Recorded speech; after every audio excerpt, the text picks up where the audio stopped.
Et à mon petit-fils, Ardent, je laisse 20 $. L'avocat fit une pause, levant les yeux du document avec une expression qui aurait pu être de l'embarras ou un amusement soigneusement dissimulé. Autour de la table de conférence, ma famille éclata de rire. Mon frère Derek était le plus bruyant, frappant la paume de sa main contre la surface en acajou poli assez fort pour faire trembler les verres d'eau.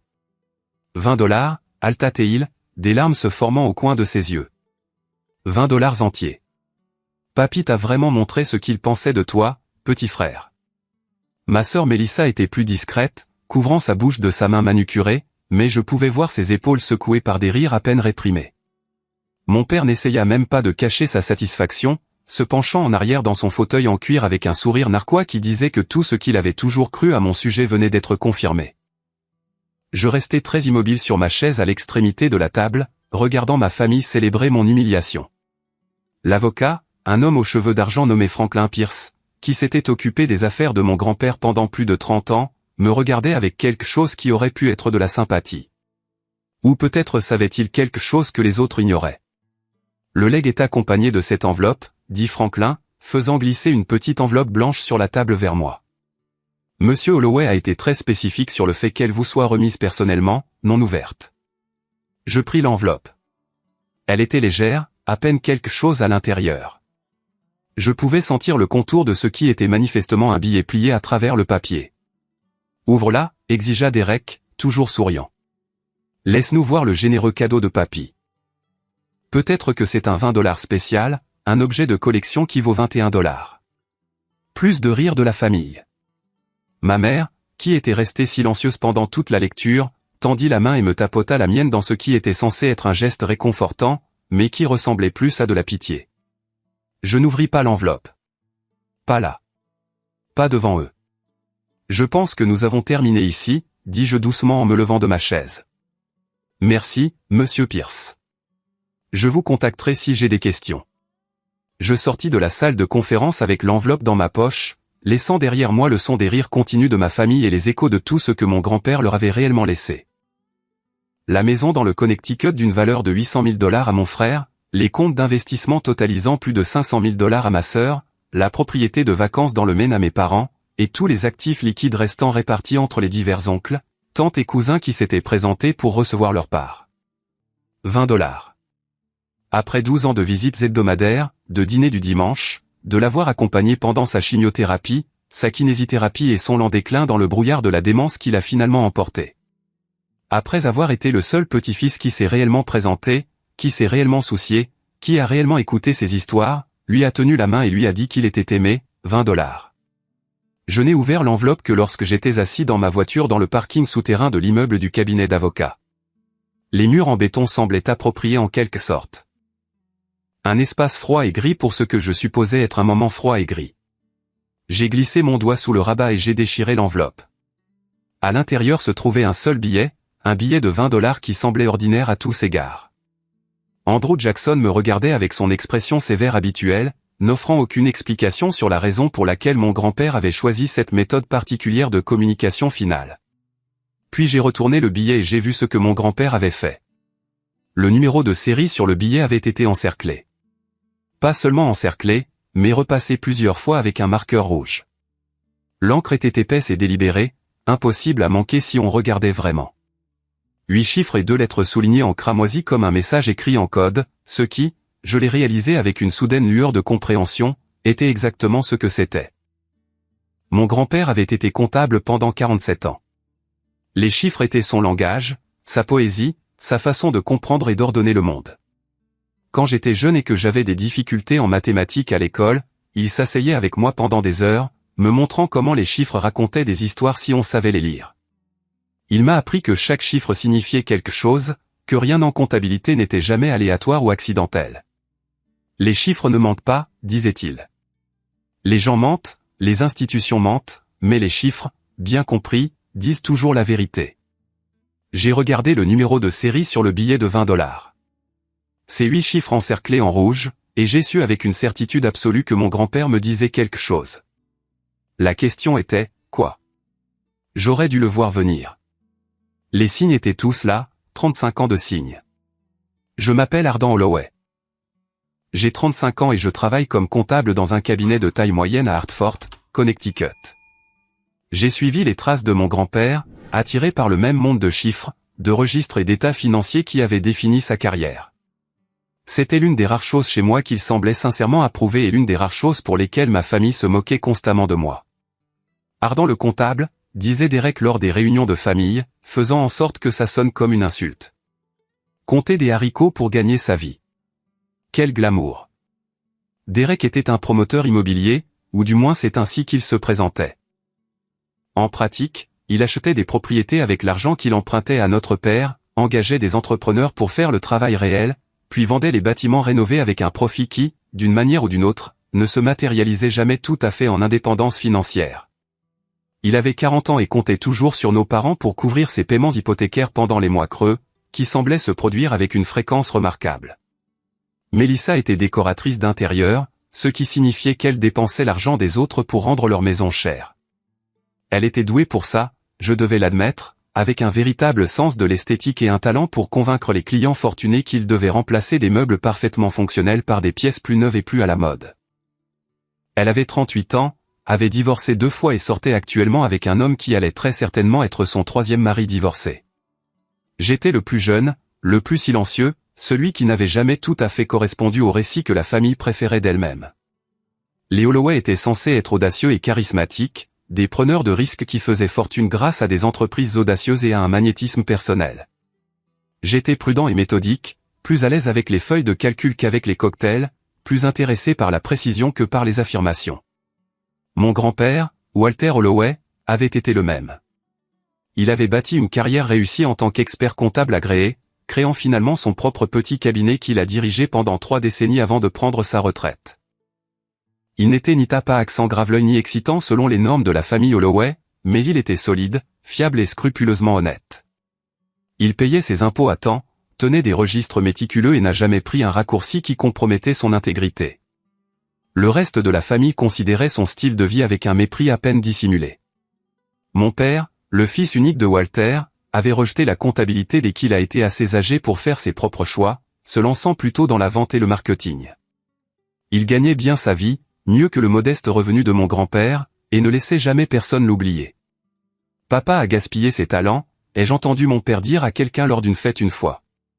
Tous ses cerveaux, toute cette discipline, et il a passé sa vie à faire les impôts des autres. Aucune vision, aucune ambition, juste des chiffres sur une page. Je ne pense pas que mon père ait jamais compris que pour mon grand-père, ces chiffres n'étaient pas un gaspillage. C'était une vocation, une façon de mettre de l'ordre dans le chaos, de trouver la vérité dans un monde plein de tromperies. Mon grand-père aimait son travail comme certaines personnes aiment l'art ou la musique, avec une passion qui allait bien plus loin que la simple satisfaction professionnelle. Je le comprenais parce que je le ressentais aussi. Et je pense que c'est pourquoi mon grand-père et moi avions un lien qu'il n'a jamais tout à fait réussi à avoir avec Derek, Mélissa ou même son propre fils. Dès que j'ai été assez grand pour rester assis plus de 5 minutes, je passais des après-midi dans le petit bureau de mon grand-père à le regarder travailler. Il expliquait ce qu'il faisait au fur et à mesure, décomposant des états financiers complexes en éléments que je pouvais comprendre, me montrant comment l'argent circulait à travers les entreprises et les particuliers, laissant des traces qui pouvaient être suivies si on savait quoi chercher. Tout le monde a une histoire, disait-il en tapotant une pile de reçus ou une entrée de registre. Ces chiffres vous disent qui ils sont vraiment. Pas qui ils prétendent être lors des dîners, mais qui ils sont quand personne ne regarde. Les chiffres savent toujours. Ces après-midi m'ont façonné plus que n'importe quelle éducation scolaire. Ils m'ont donné un cadre pour comprendre le monde. Une conviction que la vérité pouvait être trouvée si on était assez patient et prudent pour la chercher. Ils m'ont aussi donné quelque chose de précieux et de rare dans ma famille, une véritable relation avec quelqu'un qui me voyait pour qui j'étais réellement et qui aimait ce qu'il voyait. Ces mots sont devenus une sorte de mantra pour moi, un principe directeur qui a façonné ma façon d'aborder non seulement les mathématiques mais aussi la vie elle-même. Pendant que Derek et Mélissa apprenaient à charmer les adultes et à manipuler les situations sociales, j'apprenais à lire des feuilles de calcul et à suivre la piste des transactions. Pendant qu'ils découvraient que le charisme pouvait ouvrir des portes, je découvrais que la patience et l'attention aux détails pouvaient révéler des vérités que le charme ne découvrirait jamais. Mon grand-père a reconnu cette qualité en moi très tôt. Il m'appelait son « petit auditeur », un surnom que Derek et Mélissa trouvaient hilarant et que je chérissais secrètement. Quand j'avais environ 8 ans, il a commencé à me donner de petites tâches à accomplir lors de nos visites de l'après-midi. Il me donnait une pile de reçus et me demandait de les trier par date. Il me montrait un simple registre et me demandait de trouver les entrées qui n'étaient pas équilibrées. Il me présentait des énigmes déguisées en exercices de comptabilité, me récompensant avec des pièces de monnaie lorsque je les résolvais correctement. « Tu as le don », m'a-t-il dit un jour quand j'avais environ 10 ans. La plupart des gens regardent les chiffres et voient le chaos. Toi, tu regardes les chiffres et tu vois des schémas. C'est rare, Ardent. C'est précieux. Ne laisse jamais personne te faire honte de ça.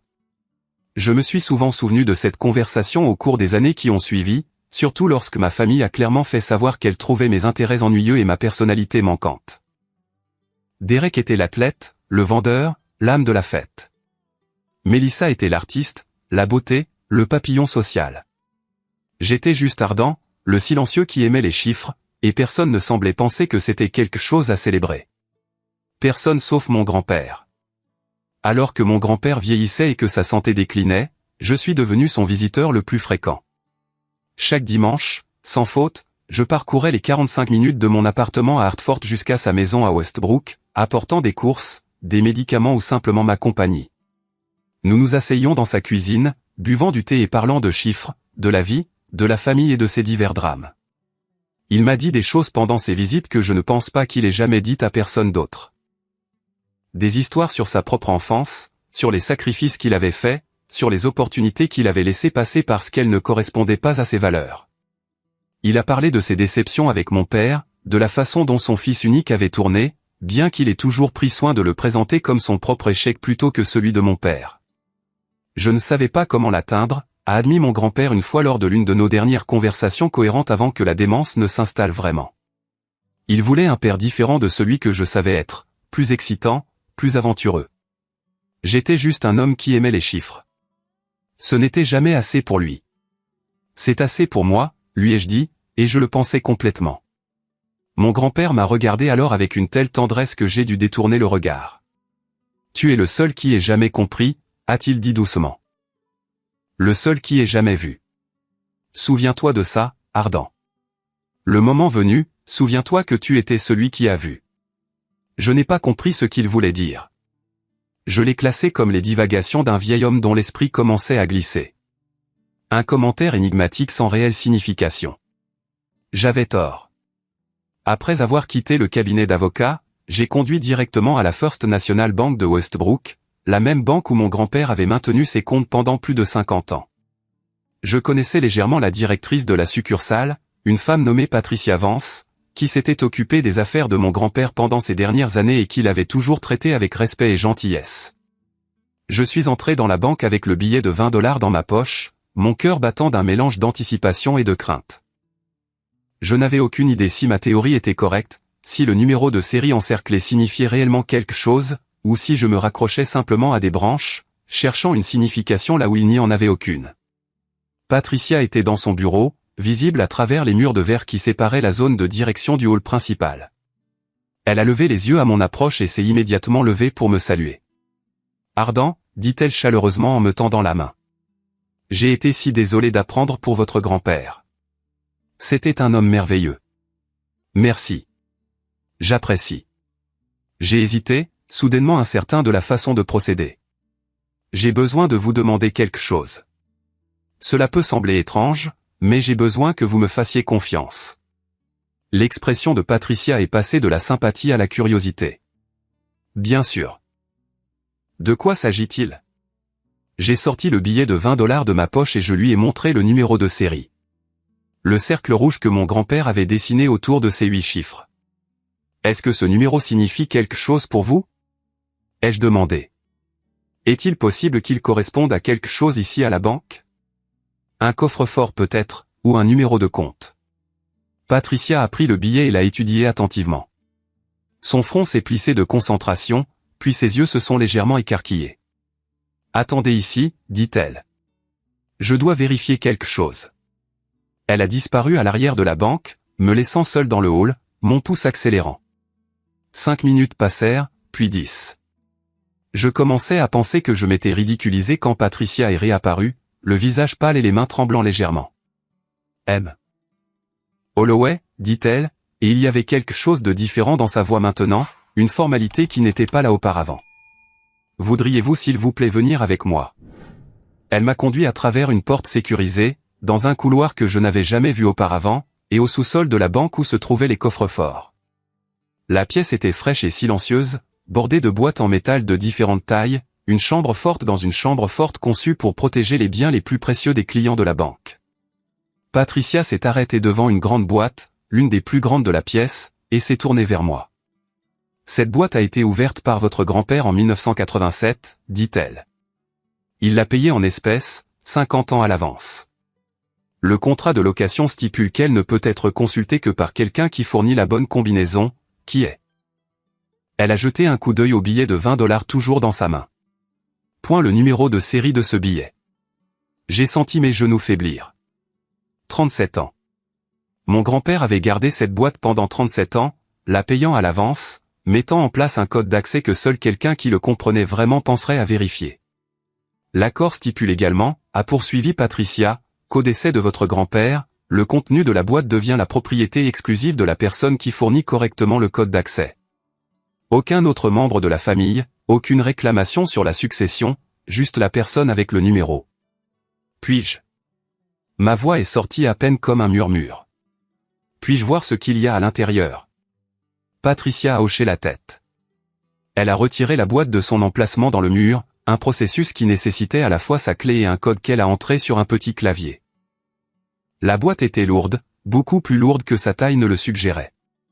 Elle l'a posée sur une table au centre de la pièce et a reculé. « Je vais vous laisser un peu d'intimité, dit-elle. Prenez tout le temps dont vous avez besoin. Quand vous serez prêt, appuyez simplement sur le bouton près de la porte et je reviendrai. » Elle est partie et je me suis retrouvé seul avec ce que mon grand-père avait caché il y a 37 ans. Attendant le jour où quelqu'un comprendrait enfin le message qu'il avait laissé derrière lui. J'ai ouvert la boîte.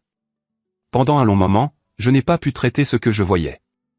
Mon cerveau refusait simplement d'accepter les preuves de mes yeux, insistant sur le fait qu'il devait y avoir une erreur, un malentendu, une explication rationnelle à la scène impossible devant moi. De l'or. La boîte était remplie d'or. Pas de bijoux, pas de pièces de monnaie, mais des lingots. De petits lingots d'or massifs, chacun estampillé de marques indiquant le poids et la pureté, empilés proprement en rangées qui brillaient sous les lumières fluorescentes de la chambre forte. Je les ai comptés automatiquement, mon cerveau de comptable prenant le dessus malgré mon choc. 47 lingots au total. Chacun d'environ 1 kilogramme. J'ai pris l'un des lingots, sentant son poids surprenant dans ma main. Il était froid au toucher, dense et solide, indéniablement réel. J'avais vu des lingots d'or sur des photographies et dans des films, mais je n'en avais jamais tenu un auparavant. Son poids, la physicalité même de la richesse distillée en métal était presque écrasante. Aux prix actuels du marché, que je connaissais parce que je suivais ce genre de choses, 1 kilogramme d'or valait environ $64 000. 47 lingots. Environ 3 millions de dollars en or seulement. Dans un coffre-fort d'une banque d'une petite ville du Connecticut, caché par un comptable que tout le monde dans ma famille avait rejeté comme ennuyeux et sans ambition. J'ai reposé le lingot d'or avec précaution et j'ai continué à examiner le contenu de la boîte. Sous les lingots d'or, j'ai trouvé d'autres choses. Des certificats d'action regroupés avec des élastiques, représentant des parts dans des entreprises que je reconnaissais comme des investissements de premier ordre. Apple, Microsoft, Berkshire Hathaway, Johnson & Johnson. Les certificats étaient anciens, certains datant de plusieurs décennies, achetés lorsque ces entreprises étaient petites, sous-évaluées ou rejetées par les investisseurs conventionnels. J'ai fait un calcul mental rapide basé sur le nombre d'actions et les valeurs actuelles approximatives. Encore 4 millions au moins, probablement plus selon la date exacte d'achat des actions. Il y avait aussi des obligations aux porteurs, un instrument financier démodé que j'avais appris dans mes cours de comptabilité mais rarement vu en pratique. Les obligations aux porteurs étaient essentiellement des prêts anonymes à des entreprises et des gouvernements, payables à quiconque les possédait physiquement. Elles avaient été largement supprimées en raison de préoccupations concernant le blanchiment d'argent et l'évasion fiscale, mais les obligations plus anciennes restaient valides et précieuses. La valeur nominale totale, d'après mon rapide examen des documents, se situait aux alentours de 1,7 million de dollars. Je me suis rassis sur ma chaise, mon esprit s'emballant de calculs. Or, actions, obligations. Conservateur, le contenu de cette boîte valait entre 8 et 9 millions de dollars. Tout cela accumulé en secret par mon grand-père au cours de sa longue vie. Caché là où personne ne penserait jamais à chercher, attendant le jour où quelqu'un résoudrait l'énigme qu'il avait laissée derrière lui. Mon grand-père, le comptable ennuyeux. L'homme que mon père plaignait pour son manque de vision. L'homme que mes frères et sœurs avaient rejeté comme un exemple édifiant de potentiel gâché. Il avait été un millionnaire secret plusieurs fois, et il m'avait tout laissé. Et tout au fond de la boîte, sous toute la richesse que mon grand-père avait apparemment accumulée en secret au cours de sa longue vie, il y avait une enveloppe blanche ordinaire identique à celle qui avait contenu le billet de 20 $, avec mon nom écrit sur le devant de la main soignée de mon grand-père. J'ai ouvert l'enveloppe avec des mains tremblantes. À l'intérieur se trouvait une lettre de plusieurs pages, écrite dans la même écriture précise que j'avais vue sur d'innombrables documents au fil des ans. Cher Ardan, si tu lis ceci, c'est que tu as résolu l'énigme. Je savais que tu le ferais. Tu as toujours été le plus intelligent, celui qui a compris que les chiffres racontent des histoires si on s'est écouté. À présent, tu as vu ce qu'il y a dans cette boîte. Tu te demandes probablement comment un comptable qui a vécu modestement pendant 87 ans a réussi à accumuler environ 8,7 millions de dollars d'actifs dont personne dans la famille n'a jamais eu connaissance. La réponse est simple. J'étais très bon dans mon travail et encore meilleur pour garder des secrets. J'ai commencé cette boîte en 1987 quand j'ai réalisé que mon fils était devenu quelqu'un que je ne reconnaissais plus ou en qui je n'avais plus confiance. Ton père était un bon garçon autrefois, mais l'argent l'a changé. Le succès l'a changé. Il est devenu avide, ardent, d'une manière que je n'ai jamais été et que je n'ai jamais voulu être. Il a commencé à me voir non pas comme un père, mais comme un héritage potentiel. Une pile d'actifs à diviser après ma mort. Il a commencé à me traiter différemment, ne me rendant visite que lorsqu'il voulait quelque chose, n'appelant que lorsqu'il avait besoin d'une faveur. J'ai vu la même chose se produire avec Derek et Melissa en grandissant. Ils ont appris de ton père que les relations étaient transactionnelles, que la famille était une ressource à exploiter plutôt qu'un lien à chérir. Ils me rendaient visite lorsqu'ils avaient besoin d'argent pour un acompte, une entreprise ou un règlement de divorce. Ils se souvenaient de mon anniversaire lorsqu'ils voulaient s'assurer qu'ils étaient toujours dans mes bonnes grâces. Ils faisaient semblant de se soucier de moi lorsqu'ils pensaient que je pourrais changer mon testament. Mais pas toi, Ardan. Jamais toi. Tu m'as rendu visite tous les dimanches pendant 12 ans. Tu m'as apporté des courses et des médicaments. Et plus important encore, tu m'as apporté ta compagnie. Tu t'es assis avec moi quand j'étais malade. Tu m'as tenu la main quand j'avais peur. Tu as écouté mes histoires même quand je racontais les mêmes encore et encore parce que ma mémoire me faisait défaut. Tu ne m'as jamais rien demandé. Tu n'as jamais rien attendu en retour. Tu m'as juste aimé simplement et complètement, comme la famille est censée s'aimer. Je veux que tu comprennes quelque chose d'important. Le testament qui a été lu aujourd'hui, celui qui te laissait 20 $ alors que ton frère et ta sœur recevaient des centaines de milliers, n'était ni un accident ni un oubli. C'était un test. Je savais comment ta famille réagirait en entendant les termes. Je savais qu'ils riraient de toi, se moqueraient de toi, célébreraient ton humiliation. Je voulais qu'ils te montrent exactement qui ils sont une dernière fois, afin que tu n'aies aucun doute sur ce que je suis sur le point de te dire. Ils ne te méritent pas, Ardan. Ils ne l'ont jamais fait et ils ne méritent pas la richesse que j'ai passé toute ma vie à construire. Tout ce qui se trouve dans cette boîte est à toi. L'or, les actions, les obligations, tout. J'ai consulté des avocats pour m'assurer que ces actifs sont complètement séparés de ma succession officielle, intouchables par toute réclamation que ton père ou tes frères et sœurs pourraient essayer de faire. L'accord du coffre-fort prime sur tout testament et le code d'accès garantit que seul toi pourrais jamais l'ouvrir. Utilise cet argent sagement. Construis une vie qui reflète tes valeurs, pas les leurs. Et quand ta famille viendra te voir, comme elle le fera inévitablement quand elle découvrira ce que tu as reçu, souviens-toi comment ils ont ri de toi dans cette salle de conférence. Souviens-toi de ce qu'ils pensent vraiment de toi et fais tes choix en conséquence. Je t'aimais, Ardan. Tu étais le petit-fils que j'ai toujours espéré et l'ami dont j'avais besoin dans mes dernières années.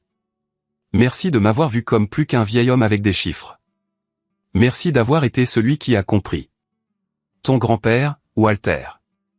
Je suis resté assis dans cette chambre forte pendant un long moment, tenant la lettre de mon grand-père, entouré de plus de richesses que je n'avais jamais imaginé posséder. J'ai pensé à toutes les visites du dimanche, à toutes les conversations, à tous les moments de connexion silencieux qui avaient semblé si ordinaires à l'époque, mais qui avait manifestement tout signifié pour lui. J'ai pensé à la façon dont il avait accumulé cette fortune. La lettre n'expliquait pas les détails, mais je pouvais reconstituer l'image générale d'après ce que je savais de sa vie et de ses valeurs. Il avait été comptable pendant 47 ans, gérant les finances de centaines de clients. Il avait vu comment l'argent était gagné et perdu, comment les fortunes étaient bâties et dilapidées. Il avait appris des succès et des échecs des autres, appliquant ses leçons à ses propres modestes économies. Il avait été patient. C'était la clé.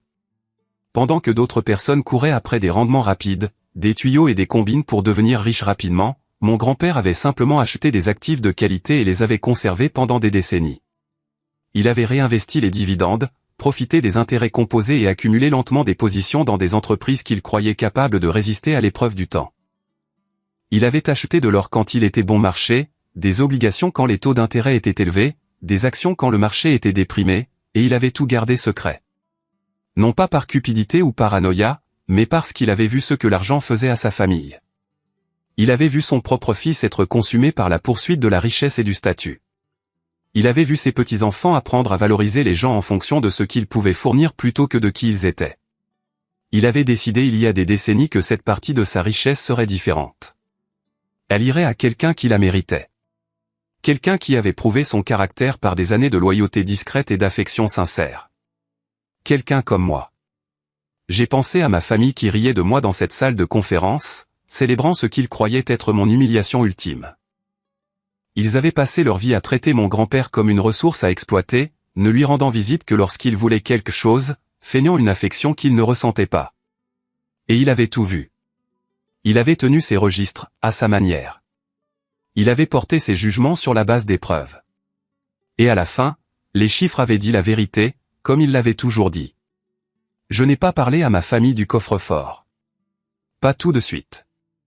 J'avais besoin de temps pour digérer, pour réfléchir, pour décider quel genre de personne je voulais être en réponse à ce cadeau extraordinaire. La première chose que j'ai faite a été d'engager une avocate, une femme nommée Rachel Torres, spécialisée en droit des successions et en protection des actifs. Je lui ai montré le contenu de la boîte, la lettre de mon grand-père et la documentation que Patricia avait fournie montrant les termes de l'accord du coffre-fort. C'est remarquablement bien structuré, a dit Rachel en examinant les documents avec une admiration évidente. Votre grand-père a clairement consulté d'excellents conseillers juridiques lorsqu'il a mis cela en place. Les actifs dans la boîte sont complètement séparés de sa succession. Il n'y a aucun mécanisme juridique par lequel votre famille pourrait en réclamer une partie, même s'ils savaient qu'ils existaient. Ce qu'ils ne savent pas, ai-je dit. Et j'aimerais que ça reste ainsi, du moins pour l'instant. Rachel a hoché la tête. C'est certainement votre droit. Le contenu de la boîte est votre propriété, sous réserve des taxes applicables sur les gains lorsque vous les liquiderez. Vous n'avez aucune obligation de le divulguer à qui que ce soit. J'ai travaillé avec Rachel au cours des semaines suivantes pour documenter et sécuriser correctement mon héritage. Nous avons liquidé certains des actifs, convertissant une partie de l'or et des obligations en investissements plus diversifiés. Nous avons créé de nouveaux comptes à mon nom, établi des fiducies et des structures de protection, et nous nous sommes assurés que tout était correctement déclaré à des fins fiscales. Mon grand-père aurait approuvé. Il a toujours cru qu'il fallait faire les choses correctement, suivre les règles, même quand personne ne regardait. Je n'allais pas déshonorer sa mémoire en étant négligent avec ce qu'il m'avait donné. La valeur totale de l'héritage, après une comptabilité en bonne et due forme, s'élevait à 8,7 millions de dollars. 8,7 millions de dollars dont ma famille ne savait rien, accumulés pendant des décennies par un homme qu'ils avaient rejeté comme ennuyeux et sans ambition, caché à la vue de tous par quelqu'un qui comprenait que les meilleurs secrets sont ceux que personne ne pense à chercher. J'ai continué à vivre ma vie à peu près comme avant, du moins en apparence. J'allais travailler à mon cabinet comptable, je payais mon loyer, je conduisais ma modeste voiture. Je n'ai fait aucun changement spectaculaire qui pourrait attirer l'attention ou soulever des questions. J'étais patient, comme mon grand-père me l'avait appris. J'ai observé et attendu de voir ce qui se passerait ensuite. Le premier appel est arrivé environ 3 semaines après la lecture du testament. C'était Derek, mon frère, sa voix portant ce ton particulier de fausse amitié qui signifiait qu'il voulait quelque chose. « Salut, petit frère, dit-il. Je pensais juste à toi. » Toute cette histoire à la lecture du testament, c'était dur. Papy perdait manifestement la tête à la fin. $20. quelle blague. C'est comme ça, ai-je dit de manière neutre. Écoute, je sais que les temps ont été durs pour toi. Le salaire d'un comptable, ce n'est pas exactement la richesse, n'est-ce pas? Je me disais que je pourrais peut-être t'aider. J'ai ce projet de développement qui arrive. Une opportunité d'investissement vraiment solide. Si tu voulais mettre quelques milliers de dollars, je pourrais probablement te garantir un assez bon rendement. J'ai failli rire. Mon frère, qui venait d'hériter d'une maison de 800 000 dollars, m'appelait pour me solliciter de l'argent pour un investissement. La déception de la famille qui avait reçu 20 dollars. J'apprécie l'idée, Derek, mais je vais passer. Allez, Ardent. C'est la famille. J'essaie de t'aider ici. Tu pourrais transformer quelques milliers en argent réel si tu me faisais confiance. La réponse est non, mais merci d'avoir pensé à moi. J'ai raccroché avant qu'il ne puisse insister. L'appel a confirmé ce que je savais déjà. L'intérêt de ma famille pour moi avait toujours été purement transactionnel. Même quand ils pensaient que je n'avais rien, ils essayaient toujours d'extraire de la valeur de la relation. Mélissa a appelé ensuite, environ une semaine plus tard. Son approche était plus subtile, plus manipulatrice. Elle n'a pas demandé d'argent directement. Au lieu de cela, elle a suggéré que je devais être en difficulté émotionnelle après avoir été si publiquement humilié par le testament de notre grand-père. C'est normal d'être en colère, Ardent, dit-elle, sa voix dégoulinant de fausse sympathie. Ce que papy a fait était cruel, te laisser 20 dollars après tout ce que tu as fait pour lui. C'est impardonnable. Si tu as besoin de parler à quelqu'un, je connais un excellent thérapeute. Je pourrais même aider à payer quelques séances si l'argent est un problème. L'offre de thérapie était, je l'ai réalisée, sa façon d'établir que j'étais mentalement instable au cas où j'essaierais de contester le testament ou de faire des réclamations contre la succession. Mélissa protégeait déjà son héritage de menaces qui n'existaient pas, je vais bien, lui ai-je dit. Vraiment. J'ai fait la paix avec les décisions de papy. Tu es si forte à ce sujet. Je ne sais pas comment tu fais. Si c'était moi, je serais dévasté. Je suis sûr que tu le serais, ai-je dit et j'ai mis fin à l'appel. Mes parents m'ont contacté aussi. Finalement. Ma mère a appelé environ un mois après la lecture du testament. Sa voix portant ce mélange particulier d'inquiétude et de manipulation qu'elle avait perfectionné au fil des ans. Ardent, mon chéri, nous nous inquiétons pour toi, dit-elle. Tu as été si distant depuis la lecture. Ton père et moi parlions et nous pensons que tu devrais peut-être venir rester avec nous pendant un moment. T'éloigner de tout. Digérer tes sentiments. Digérer mes sentiments. Comme si la seule explication possible à mon silence était la dévastation face à l'héritage. Comme si je ne pouvais pas avoir une autre raison de garder mes distances avec une famille qui avait passé toute ma vie à me faire sentir comme une déception. J'apprécie l'inquiétude, maman, mais je vais bien. Vraiment. J'ai mon travail, j'ai mon appartement, j'ai ma vie. Je n'ai rien à digérer. Mais mon chéri, ce que papy a fait était si blessant, te laisser seulement 20 dollars alors que ton frère et ta sœur ont eu tellement plus. Tu dois te sentir si trahi. Papy savait ce qu'il faisait, ai-je dit avec précaution. Il l'a toujours su. Je fais confiance à son jugement. Il y a eu une pause à l'autre bout du fil. Je pouvais presque entendre l'esprit de ma mère travailler, essayant de comprendre si je savais quelque chose qu'elle ne savait pas, s'il y avait un angle qu'elle manquait. Eh bien, dit-elle finalement, sache juste que nous sommes là pour toi si tu as besoin de nous. La famille reste unie, après tout. La famille reste unie. Les mots sonnaient creux, une platitude sans substance. Où était cette solidarité familiale quand je grandissais, me sentant invisible et dévalorisé? Où était-elle pendant toutes ces années où mon grand-père était malade et où j'étais le seul à me présenter régulièrement? Merci, maman, ai-je dit. Je le garderai à l'esprit. Mon père n'a pas appelé. Il n'appelait jamais à moins d'y être absolument obligé. Et apparemment, mes sentiments à propos de l'héritage n'atteignaient pas ce niveau de nécessité. Je n'étais pas surpris. J'avais accepté depuis longtemps que mon père me voyait comme une déception, une pâle ombre du fils qu'il avait voulu, et que rien de ce que je ferais ne changerait jamais cette perception. Ce qui m'a surpris, c'est l'appel que j'ai reçu environ 2 mois après la lecture du testament. C'était de Franklin Pierce, l'avocat de mon grand-père. Monsieur Holloway, dit-il, sa voix soigneusement professionnelle. Je dois vous informer d'un développement dans la succession de votre grand-père. Votre père et vos frères et sœurs ont déposé une requête pour contester certaines dispositions du testament. Ils soutiennent que votre grand-père n'était pas sain d'esprit lorsqu'il a fait ses dernières révisions et que la distribution des actifs devrait être invalidée. J'ai senti un frisson me parcourir. Peuvent-ils faire ça? Ils peuvent essayer. Cependant, je dois vous dire que j'ai une documentation complète sur la capacité mentale de votre grand-père au moment de la rédaction du testament. Il avait anticipé cette possibilité et avait pris des mesures pour s'en protéger. Je ne crois pas que leur requête aboutira. Et pour ce qui est. J'ai hésité, ne sachant pas ce que l'avocat savait. Et pour ce qui est des actifs en dehors du testament. Sont-ils également menacés? Il y a eu une pause à l'autre bout du fil. Quand Franklin a repris la parole, sa voix était plus basse, plus confidentielle. Je suis au courant du coffre-fort, monsieur Holloway. J'ai aidé votre grand-père à le mettre en place il y a 37 ans. Les actifs dans cette boîte sont complètement séparés de la succession, régis par l'accord de coffre-fort de la banque plutôt que par le droit des successions.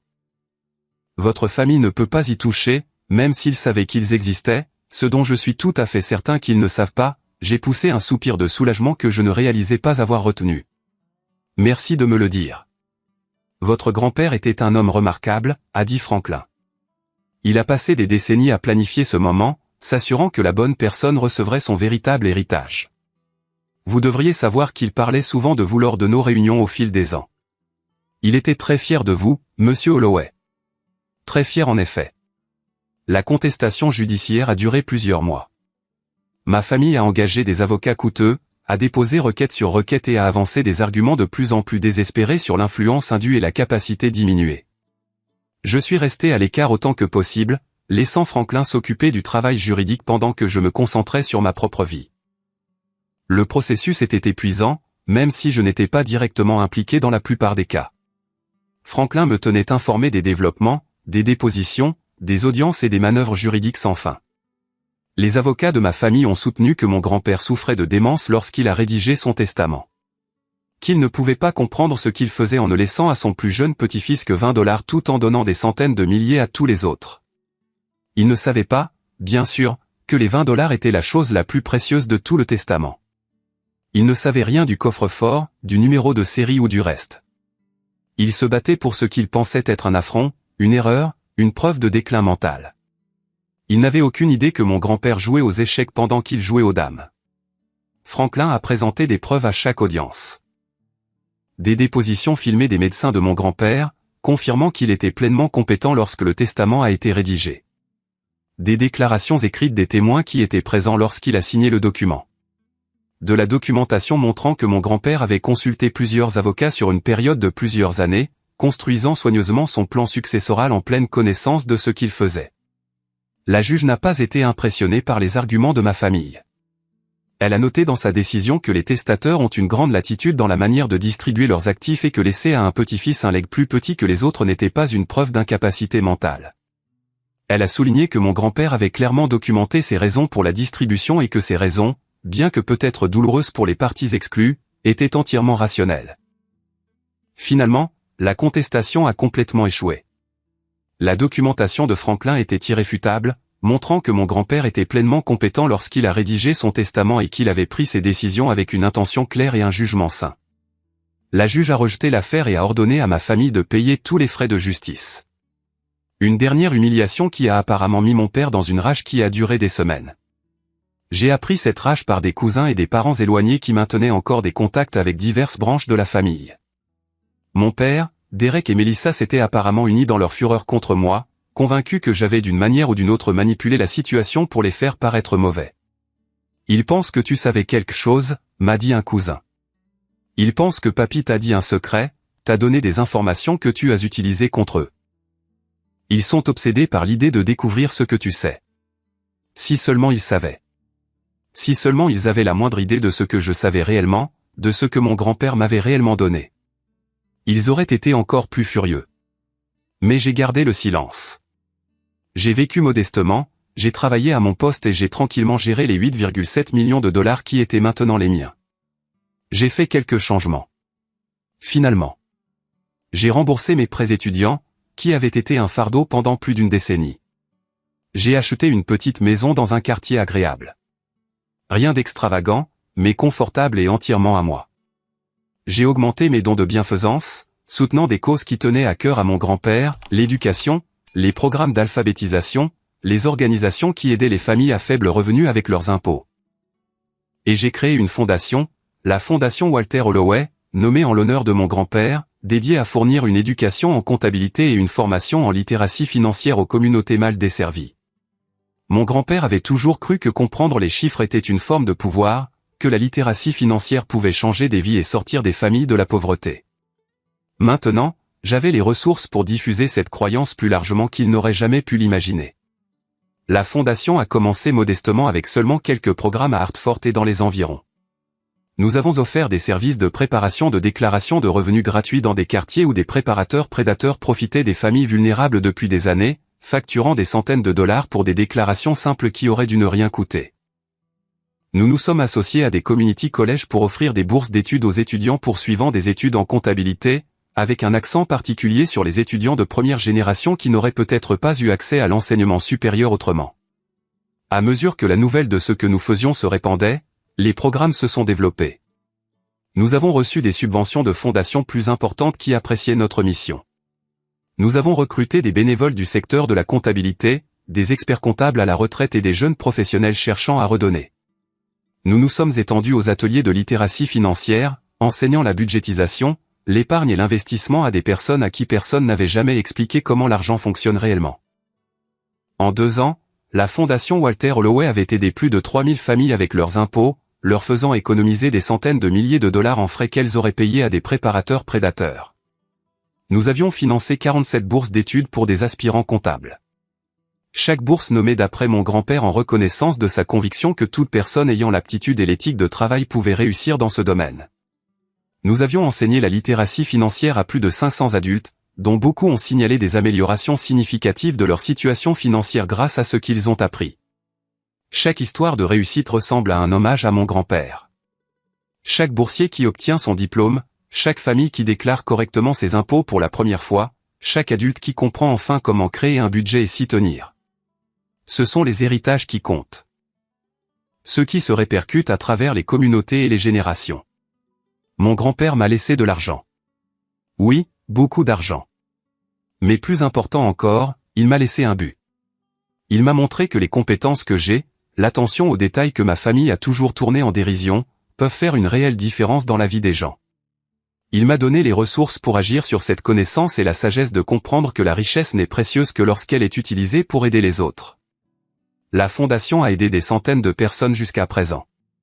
Nous avons financé des bourses d'études pour des aspirants comptables issus de milieux à faible revenu. Nous avons fourni des services de préparation de déclaration de revenus gratuits dans des communautés où des préparateurs prédateurs profitaient des familles vulnérables. Nous avons enseigné des compétences en budgétisation et en planification financière à des personnes à qui personne n'avait jamais expliqué comment l'argent fonctionne réellement. Chaque fois que je vois l'un de nos boursiers obtenir son diplôme ou que j'entends parler d'une famille qui comprend enfin assez bien ses finances pour commencer à épargner pour l'avenir, je pense à mon grand-père. Je pense à tous ces dimanches après-midi dans sa cuisine. À toutes ces explications patientes sur la façon dont les chiffres racontent des histoires. Je pense à la leçon qu'il m'a enseignée sans jamais la formuler avec des mots, que les choses les plus précieuses dans la vie ne se mesurent pas en dollars, mais en l'amour et la confiance que nous construisons les uns avec les autres. Je visite la tombe de mon grand-père tous les mois. Maintenant, à l'anniversaire de nos visites du dimanche. J'apporte des fleurs et je lui parle, lui racontant l'histoire de la fondation et des vies que nous changeons, de ma propre vie et de la façon dont elle s'est développée depuis qu'il m'a laissé son cadeau. Je lui parle de la famille et de leur dysfonctionnement continu. Des lettres que je reçois encore de Derek me demandant de l'argent qu'il ne remboursera jamais. Du silence de mes parents qui ne peuvent pas me pardonner d'avoir, d'une manière ou d'une autre, pris le dessus. Mais surtout, je le remercie. Je le remercie de m'avoir vu quand personne d'autre ne le faisait. Je le remercie de m'avoir appris que les chiffres racontent des histoires, que la patience est une vertu, que les choses les plus précieuses dans la vie ne peuvent pas être mesurées en relevés bancaires. Je le remercie de m'avoir confié son héritage et d'avoir cru que je l'utiliserais sagement. J'aime à penser qu'il peut m'entendre. J'aime à penser qu'il sait à quel point son cadeau a compté. Pas seulement l'argent, mais le fait de savoir que j'étais aimé complètement par au moins une personne dans ma famille. J'aime à penser que quelque part, dans l'endroit où les gens vont après avoir quitté ce monde, il me regarde avec ce sourire tranquille qu'il avait toujours quand je résolvais une de ces énigmes correctement. Tu as trouvé, je l'imagine dire. Je savais que tu le ferais. La pierre tombale sur sa tombe est simple. Juste son nom, ses dates et une brève épitaphe que j'ai choisie moi-même. Les chiffres ont toujours dit la vérité. C'est ce qu'il croyait, ce qu'il m'a appris, ce qui a guidé sa vie et guide maintenant la mienne. Il m'a laissé 20 $ et tout le monde a ri. Il pensait que c'était une blague, une insulte finale, la preuve que je n'avais jamais compté pour lui comme eux. Ils avaient tort. Il m'a laissé 20 $ parce qu'il savait que je comprendrais. Il savait que je verrais le numéro de série encerclé, que je me souviendrais de ses enseignements sur la façon dont les chiffres communiquent, et que je suivrais la piste qu'il avait tracée pour moi des décennies plus tôt. Il m'a laissé une énigme que seul moi pouvais résoudre, un message que seul moi recevrais. Et ce faisant, il m'a laissé tout ce qui comptait vraiment. Le mois dernier, j'ai reçu une lettre de mon frère Derek. C'était la première communication directe d'un membre de ma famille immédiate depuis l'échec de la contestation judiciaire, et je l'ai ouverte avec une certaine appréhension. La lettre était courte, à peine 2 paragraphes. Derek écrivait qu'il traversait des difficultés financières, que son dernier projet de développement avait échoué, qu'il avait besoin d'un prêt pour couvrir son hypothèque jusqu'à ce que les choses s'améliorent. Il ne s'excusait pas pour les années de moquerie, pour la contestation judiciaire ou pour toute autre manière dont il m'avait traité. Il supposait simplement qu'en tant que famille, je l'aiderais parce que c'est ce que la famille fait. J'y ai réfléchi pendant plusieurs jours. J'ai pensé à la lettre de mon grand-père, à la façon dont il m'avait exhorté à me souvenir de la façon dont ma famille avait ri de moi, à faire mes choix en conséquence. J'ai pensé à toutes les années où j'ai été rejeté et ignoré, où j'ai été traité comme inférieur à mes frères et sœurs simplement parce que j'étais plus silencieux, plus introverti, moins intéressé par le faste et le drame que les Holloway semblaient tant apprécier. Et puis j'ai pensé à qui je voulais être. Pas la personne que ma famille attendait de moi ou la personne que la colère de mon grand-père aurait pu vouloir que je devienne, mais la personne que j'étais réellement au fond de moi. J'ai fait un chèque de 20 $ à Derek. Je l'ai mis dans une enveloppe, j'ai écrit une brève note disant que c'était tout ce que je pouvais épargner pour le moment et je l'ai posté à son adresse. Je n'ai plus jamais eu de nouvelles de lui. Certaines personnes pourraient penser que c'était cruel. D'autres pourraient dire que j'aurais dû l'aider, que j'avais plus qu'assez d'argent pour résoudre ses problèmes, que s'accrocher à de vieilles rancunes ne sert à personne. Mais je pense que mon grand-père aurait compris. 20 $ n'était pas une insulte quand il me les a laissés. C'était une clé, un test, un message d'amour enveloppé dans une énigme que seul moi pouvais résoudre. Quand j'ai envoyé 20 $ à Derek, c'était quelque chose de différent. C'était la vérité enfin dite à voix haute. C'était le montant de l'attention et de l'inquiétude qu'il m'avait montré au fil des ans, rendu à l'identique. S'il m'avait un jour traité comme un membre de la famille, je l'aurais traité comme un membre de la famille aussi. Mais il ne l'a pas fait. Aucun d'entre eux ne l'a fait. Et j'ai finalement accepté que ce n'est pas mon échec. C'est le leur.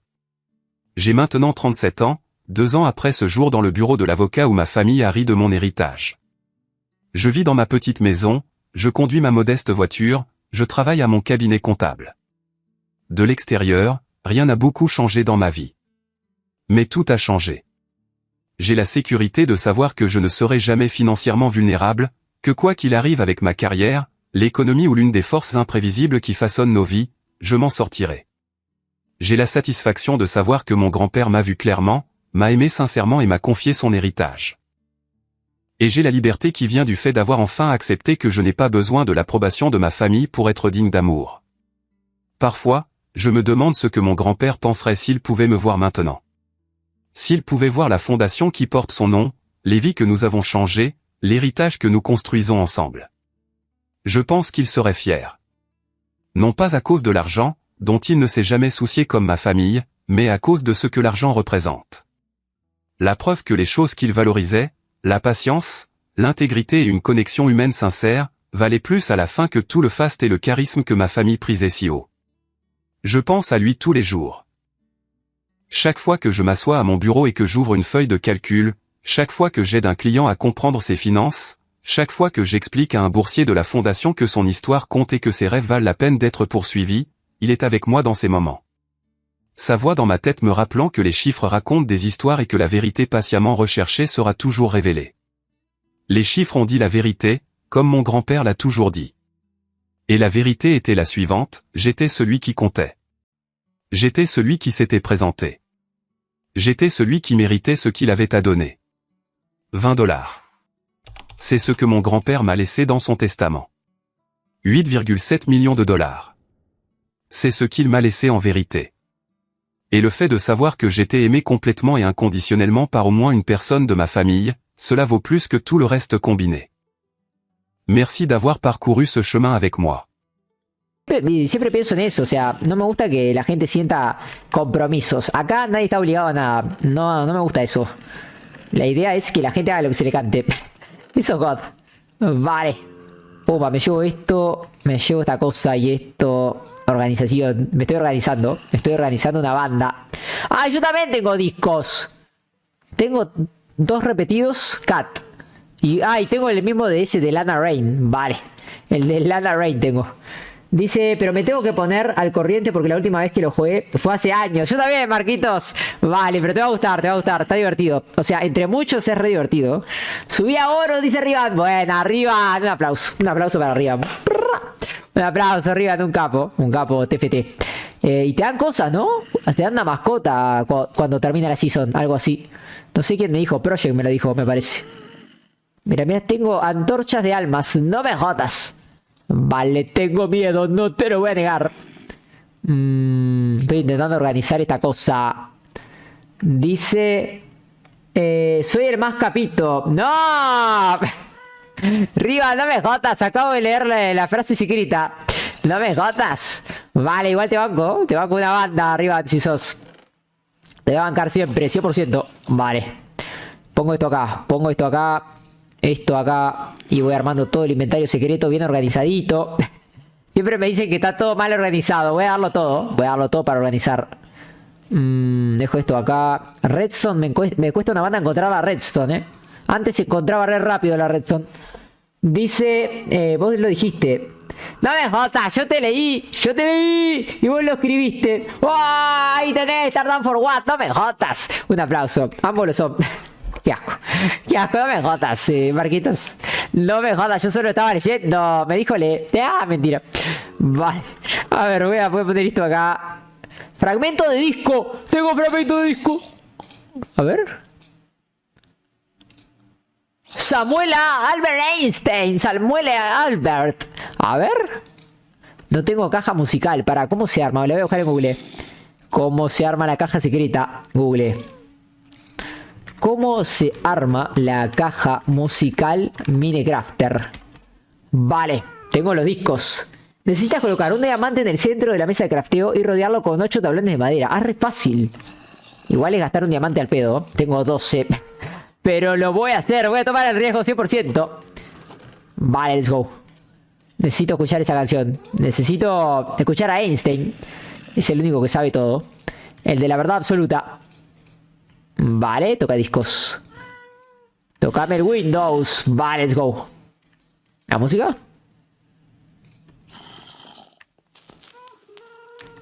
Albert Einstein.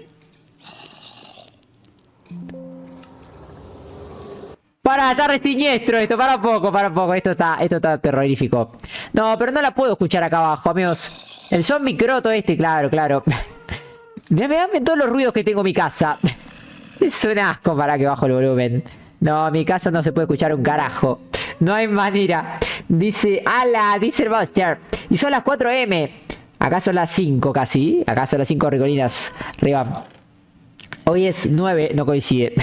No coincide. Son las 4, pero es el día 9. Del mes 5, cualquiera. Vale, bien. A ver. Sigo organizando la cuestión. Sigo organizando el inventarius. Rápidamente, lealtad. Tengo libros también. Las pociones. Tengo una banda de cosas. Vale, para un poco. Esto me lo llevo. No, el pedo verde que tengo ahora es impresionante. Más discos. Ah, no, estos son los mismos discos de antes. Son los discos, ok. Dice... 5 en tu caso. A mí se me apagó el fuego. No, Rivan. Bueno, cuidado. Cuidado, no te quemes. No te quemes, Rivan. Vale, es un frío asqueroso, Rivan. Hace un frío asqueroso. Vale. Filo 1, protección contra presiones 3. Embestida 2. Empalamiento 5. Agachado rápido 2. Ah, esto necesito. Joder, necesito sí o sí una mesa de encantamientos, Sí o sí necesito mesa de encantamientos. Está todo muy difícil acá. Dice, vamos por la flex. Me dice, ahora en un rato, Rivan. Ahora en un rato que estamos full farmeando. Si no jugamos, no vamos a poder hacer nada, Rivan. Vale, si no jugamos no podemos armar nada.